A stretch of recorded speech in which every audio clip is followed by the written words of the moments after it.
Hi, I'm Jessica Salaji, publisher of thegeorgiavirtue.com. We're so excited to offer a compilation of videos this election season.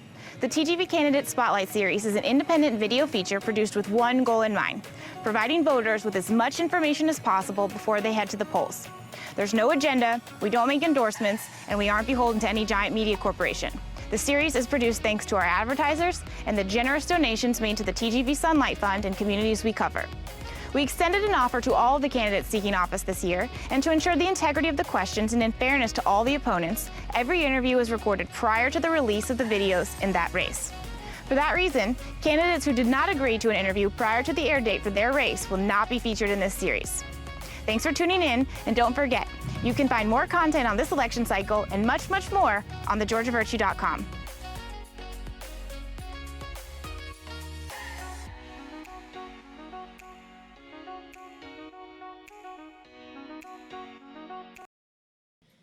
Joining us now is Matthew Lovett, who is a candidate for Bulloch County Coroner. Matthew is running as a Democrat in a contested primary and will be on the Democrat ballot on May 21st. So thank you so much for joining us. Thank you for the opportunity. Do you want to just start off and give us a brief background and a little bit about your employment history here? Sure. Again, my name is Matthew Lovett. Born and raised here in Statesboro, 44 years old. Went to public school system here in Bulloch County. Graduated Statesboro High in 1998. Then I furthered my education, University of Phoenix. I have a business degree that I earned there. And then I went on to earn a few other diplomas and degrees from various colleges and tech schools. My passion has always been funeral service, so of course I went to school for that and completed that degree and became a licensed funeral director and embalmer, which has always been a dream of mine since I was 7. I'm the oldest of 11 children, father of 6 boys, a papa of 2 beautiful granddaughters, a husband of 20 years to my wife, Lisa. I've always served the community, always found a way to give back. We grew up kind of poor, didn't have much, and that kind of taught me, to have a lot of humility and respect the people around you and give when needed, and don't ever expect to receive. So that's taught me a lot of principles. I was raised by a single mother with the help of my grandmother. Strong-minded, strong-willed, took a full-time job at the age of 12 and just never stopped. That's amazing. So you said that funeral service is your passion, and that kind of ties into coroner, but do you want to kind of just, I think everybody knows what a coroner is, but they don't necessarily know what all their duties and responsibilities are, especially as an elected position. So you just want to talk about that for a minute? Sure. As a little boy, I always admired the role of a coroner and funeral director, and I started researching it as young as I can remember. And at the age of 44 now, I feel confident that I can hold this position well. A coroner is a government official. Of course, they're elected to serve the county in which they reside.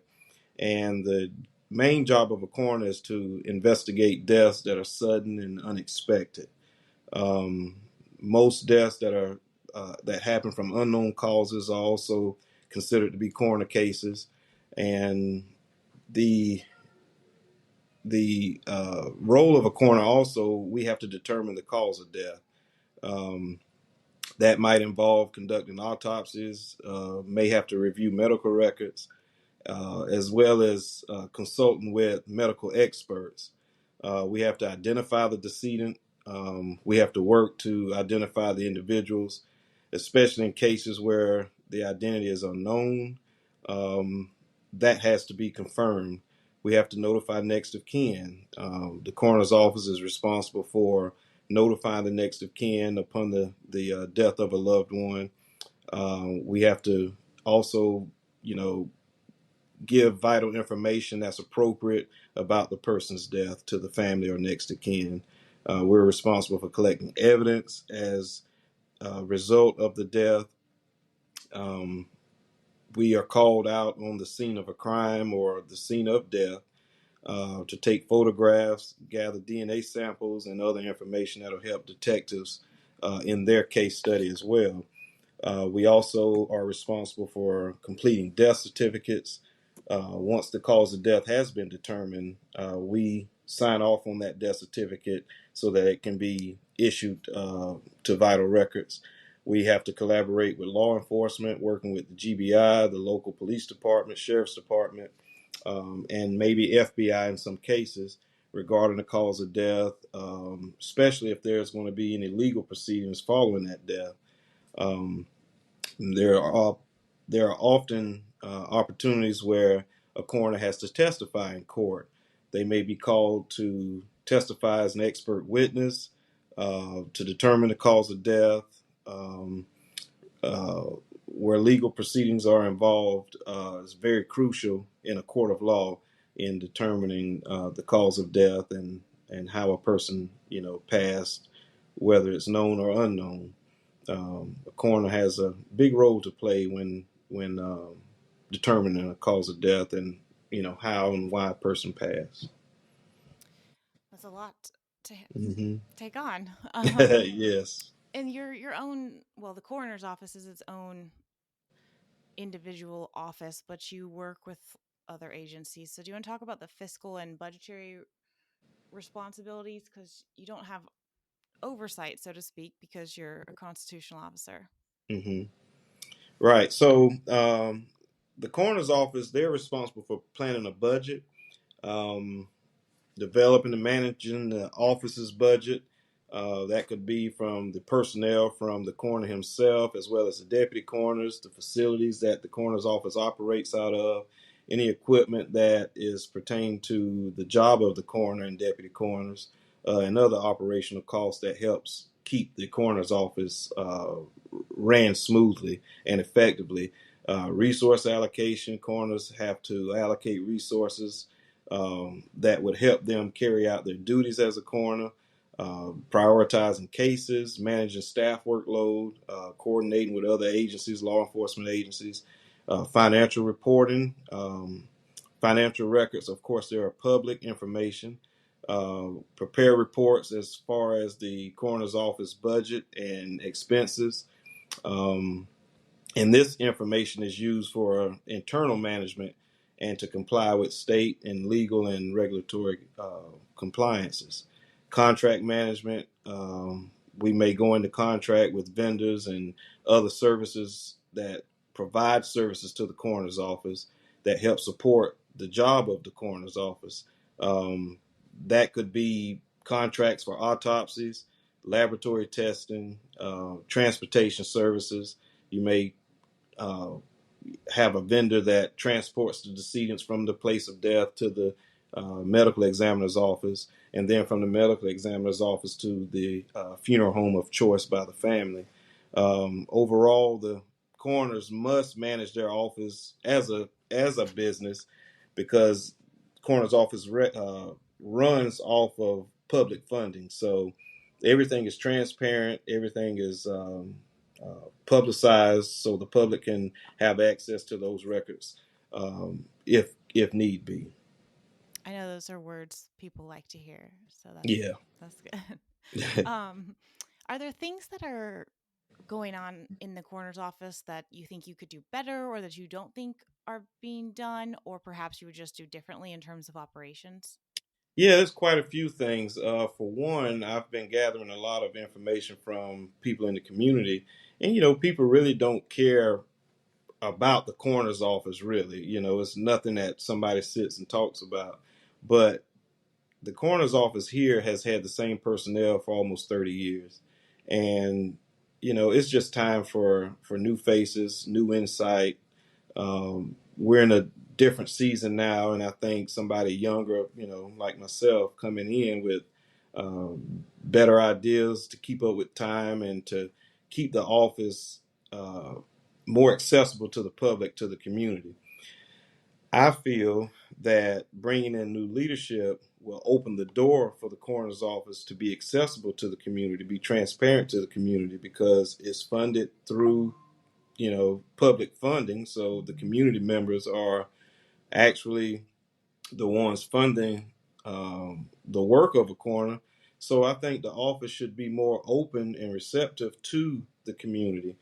The plans that I have for the coroner's office of Bulloch County would be to implement programs that would make awareness of the safety of gun violence, drug use, fentanyl use, um, you know, engage the younger crowd more so, because they're the ones that's mostly affected in this day and time. And as a funeral director, I funeralize, and in my business, I've only been open almost 2 years, and I funeralize over 10 uh, people younger than me or my age from either drug use or gun violence. And I think the coroner's office would be the perfect place, or the perfect um, organization to make the importance of gun safety, gun violence, drug use, and all that type of thing,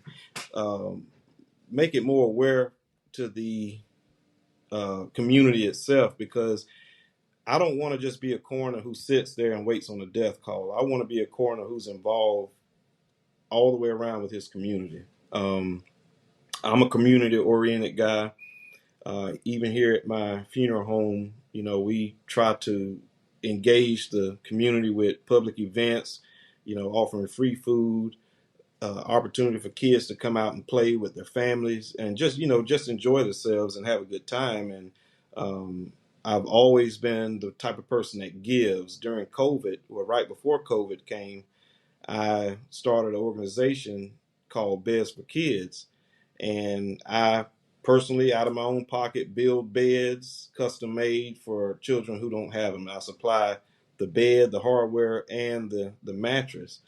There's been times where I've, bought groceries for a family who didn't have money to eat, help pay bills. And, this is stuff that I do out of the kindness of my heart, because I know how people reached out to my family growing up and the help that we had. So I want to use those same principles and ideals in the coroner's office to make it more accessible to the general public, to let them know that, hey, you have an advocate here who is concerned about your safety and well-being.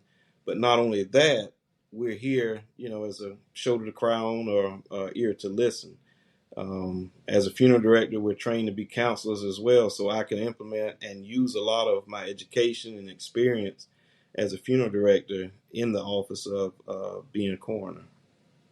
Well, you kind of just touched on it a little bit, but it is a contested race in the primary. So why do you feel like you're the most qualified candidate? What do you bring to the table that kind of sets you apart? Well, for one, I feel like I'm David fighting against Goliath, because I'm going against two gentlemen who've been in the office over 20 years. And although I don't have the experience that they have, I have great leadership skills. I have great character. I have the drive to learn. I'm constantly pushing myself to the limit with challenges, just trying to learn new things all the time to advance not only my personal life, but my career as well. And I feel that I'm a better candidate because I'm younger. I have a vision that they don't have. I have ideals and the energy to put into the coroner's office to make it more accessible and more transparent to the public than the leadership that's been there for almost 30 years, where they just wait on a call and that's it. Um, I feel that I'm a better candidate. I'm a people's person. I really care about my community. That's been proven over the last few years. And, I'm approachable. Anyone that knows me knows that they can call Matt at any time of the day or night. And I would like to be that type of corner for families in need as well. Not just showing up, letting them know that their loved one passed, but also being, again, that shoulder to cry on and that ear to listen, and a guide and a helpmate to to families who are struggling and don't know what to do. I also, I'm very selfless, so I'm not running for coroner to say that I'm trying to benefit my business as a funeral home owner or funeral director. I don't even think about that. Money doesn't drive me. It's just the opportunity to give back to my community in a way that nobody else can. And with my experience in death care, management, I've been in management since I was 18. Been a restaurant manager numerous times, retail store manager numerous times. So I have a great, strong leadership experience in management. I have a degree in business management and finance. So that alone qualifies me, I think, to be a great coroner in this day and age. Well, you did a really great job answering my questions thoroughly, but is there anything else that you want voters to know about you before May 21st? Well, I'm very accessible. I've worked hard all my life. Um, Nobody's ever given me anything. I've built myself from, as they say, from the mud. Even my funeral home, we purchased it, and all of the work here I did myself. Even as a funeral director, I don't outsource anything. I do all of my own embalming, meeting with families. I even, wash cars if I have to, cut grass, whatever I have to do to make sure that the job is done, I do it. And, if you're looking for a candidate to vote for, consider voting for Matthew Lovett. I'm young, energetic, motivated, and I can bring a lot to the coroner's office that this coroner's office has never seen. And versus electing someone who's already sat in the position of a deputy for over 20 some odd years, it's just time for new leadership. And I I don't think I'm better than anyone. I'm humble. Um, Again, I'm selfless. I put others before me. I'm not driven by money or any accolades or anything like that. It's just the heart to serve the community I live in, to serve the community I love, um, and to just be that advocate for people when they're faced with, death and they don't know what to do, and just to be that guide to help them through that process. Well, are you on social media? Where can voters learn more about you? Yes, ma'am. I am on social media. I am on Facebook and Instagram as well as TikTok. Um, I have a website, funeral home website is MH Lovett and Sons funeralhome.com. You can also visit Matthew Lovett for the number 4 coroner at, well, I'm sorry, Matthew Lovett for the number 4 coroner.com. That's our campaign website. I'm accessible to anything anybody wants to know. I'm an open book. Um, Feel free to reach out if you want to learn more information. If you want to reach out to help on the campaign, that'll be great. And just hoping that May 21st will turn in our favor so that we can continue on to November so that we can win this seat. Well, great. Well, thank you so much for chatting with us and good luck. Thank you so much. I appreciate it.